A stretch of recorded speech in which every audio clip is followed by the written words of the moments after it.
Makanya seorang muslim harusnya memuliakan hari Jumat ini. Jumat punya banyak sekali keutamaan. Banyak sekali keutamaan. Di antaranya kata Nabi SAW, sesungguhnya Adam diciptakan di hari Jumat. Ya. Dan juga kalau tidak salah dia diturunkan di bumi hari Jumat dan meninggal pada hari Jumat. Dan tidak akan terjadi kiamat kecuali pada hari Jumat. Riwayat lain mengatakan kalau tiba Jumat, maka seluruh hewan-hewan menengadahkan kepala mereka ke langit sambil menunggu apakah sangkakala akan ditiup atau tidak. Kalau mereka melihat sampai terbit matahari tidak ditiup sangkakala, berarti kiamat tidak terjadi. Ya, karena memang Jumat itu hari yang Allah tentukan khusus dipilih sebagai hari yang mulia bagi umat Muhammad SAW, sekaligus juga sebagai penentu hari kiamat. Dan Jumat ini dianjurkan sekali setiap muslim menjadikannya sebagai hari raya, berarti hari kegembiraan. Menggunakan pakaian yang bagus, menyiapkan makanan yang enak, ya, beribadah yang lebih bagus dari hari-hari yang lainnya. Makanya Nabi SAW mengatakan antara Jumat ke Jumat yang setelahnya, pembersihan dosa di antara keduanya. Jumat yang dijadikan tolak ukur gitu. Dan kita tahu juga keutamaan banyak sekali tentang orang, atau terutama kaum laki-laki yang pergi sholat Jumat. Gitu. Siapa yang bersuci di rumahnya dengan sebersih-bersihnya, mandi yang bersih, kemudian dia menggunakan pakaian terbaiknya, kemudian dia menggunakan wangi-wangi yang terbaik yang dia miliki, kemudian dia menyisir rambutnya dengan rapi. Riwayat lain dia menggunakan minyak untuk menyisir rambutnya dengan rapi. Kemudian dia pergi ke masjid, lalu dia sholat yang diperintahkan, maksudnya tahiyat masjid. Kemudian dia tidak memisahkan antara dua orang yang sudah duduk. Jadi kalau memang sudah penuh saf, ya dia saf belakang. Kemudian dia mendengarkan khutbah yang disampaikan, lalu dia sholat Jumat, kecuali dibersihkan dosa-dosanya yang lalu. Jadi pembersihan dosa diberikan oleh Allah SWT pada hari Jumat itu. Ya. Maka sangat baik tentunya kalau orang menggunakan hari-hari ini sebagai hari libur. Sebagai hari liburnya, kalau misalnya orang punya perusahaan segala macam, itu sangat bagus kalau dia pilih. Misalnya kalau Sabtu Ahad diganti Kamis sama Jumat misalnya, ya.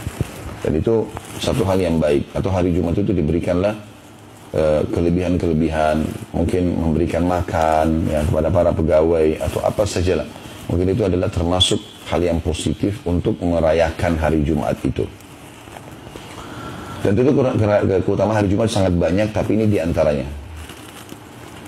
Kemudian makna daripada sebelum Yahudi dan Nasrani, karena ada hadis Nabi SAW mengatakan sesungguhnya Yahudi memilih hari Sabtu sebagai hari mereka, dan Nasrani memilih hari Ahad sebagai hari mereka, dan aku diberikan petunjuk untuk memilih hari Jumat.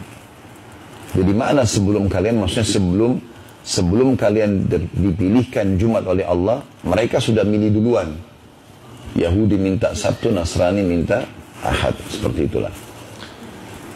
Oleh karena itu sabda Nabi SAW tadi, Yahudi memilih Sabtu, Nasrani Ahad, dan aku diberi petunjuk untuk memilih hari Jumat. Kemudian disebutkanlah salah satu keutamaan hari Jumat di sini. Ini bisa terikutkan dengan poin keempat tadi ya sebenarnya.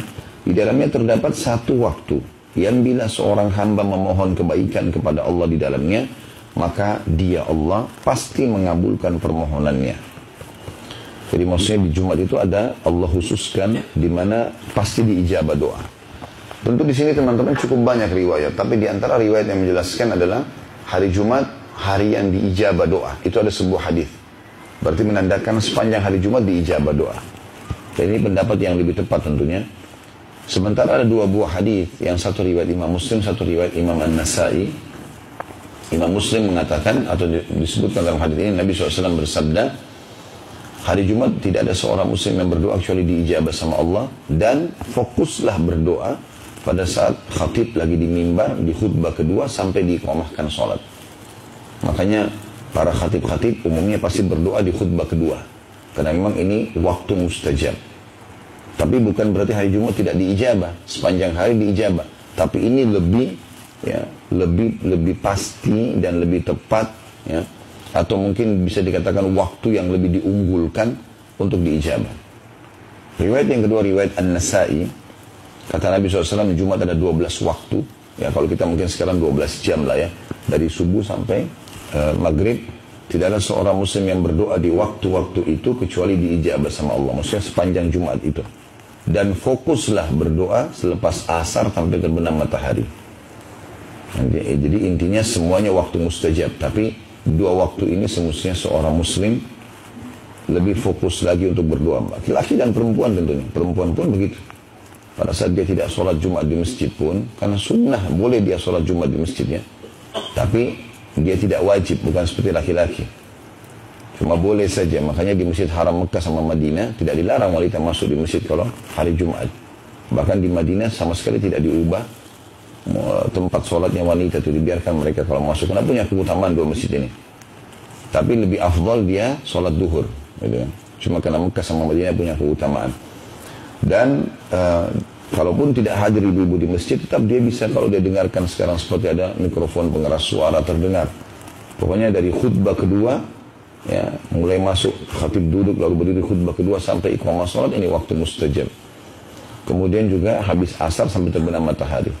Ini saran saya Bapak Ibu, ya, kalau pas tiba sore habis asar Jumat seperti pas kemarin, kita kan ini Sabtu ya, kemarin sore, maka sudah luangkan duduk walaupun cuma 10 menit berdoa kepada Allah SWT, terutama pada saat menjelang terbenam matahari. Luangin waktu, sudah sejam sebelum maghrib duduk, angkat tangan ke langit menghadap kiblat, tulus berdoa kepada Allah Subhanahu wa taala. Jangan Bapak Ibu digoda oleh syaitan mengatakan, kan sekarang badan saya sehat, keluarga saya juga semuanya baik-baik saja, pekerjaan saya baik-baik saja, berarti apa yang saya mau berdoa sama Allah?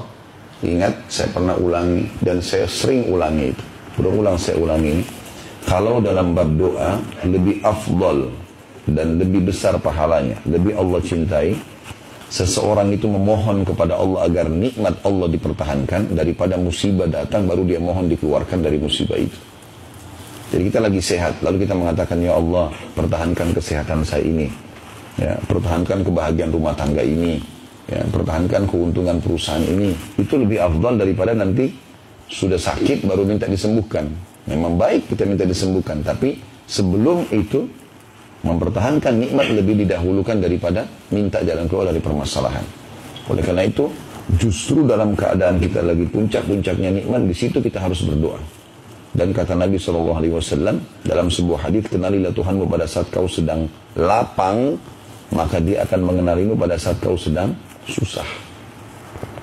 Justru berdoa di waktu-waktu ini akan membuat, kalau kita lagi ada musibah, na'udzubillah, cobaan, maka mudah sekali kita berdoa, ya Allah sembuhkan, langsung sembuh. Karena di waktu dulu, waktu kita lagi lapang, kita sering berdoa.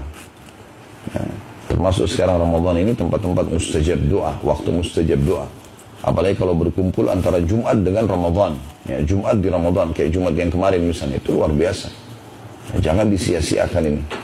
Karena kita waktu akhir, waktu asar, itu hari Jumat, bertemu dengan waktu menjelang buka puasa.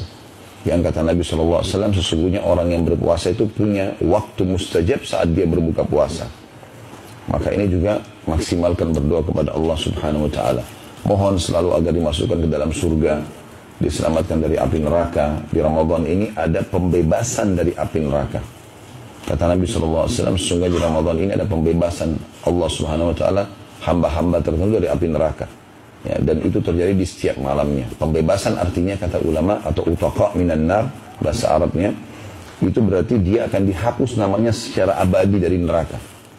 Artinya, kata sebagian ulama, setelah, kalau Allah ijabah dia di Ramadan dimasukkan dalam orang yang dihapus dari api neraka, setelah Ramadan dia tidak akan buat dosa lagi. Allah jaga dia. Sudah menjadi ahli surga tentunya.